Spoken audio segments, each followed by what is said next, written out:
तो ये बन रहा है मज़ेदार सा अंडा शामी चीज़ बर्गर।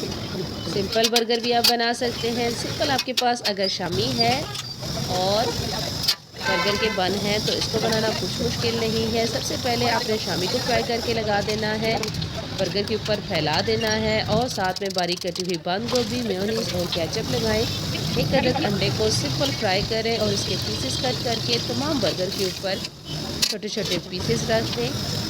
और लास्ट में इन्होंने कोई डिफरेंट सा मसाला डाला है जिससे बहुत मज़ेदार सा स्पाइसी सा बर्गर तैयार हो जाएगा। चीज़ ऑप्शनल है, डालें तो भी ठीक है, ना डालें तो भी ठीक है। तो ये हम बनवा रहे हैं जनाब बर्गर वालों से कमर्शियल मार्केट में। तो मज़ेदार से ये बर्गर हमारे गर्मा गर्म रेडी हो चुके हैं। 2 किस्म की चटनियों के साथ इन्होंने हमें सर्व कर दिया है। और आपको वीडियो कैसी लगी कमेंट बॉक्स में ज़रूर बताइएगा।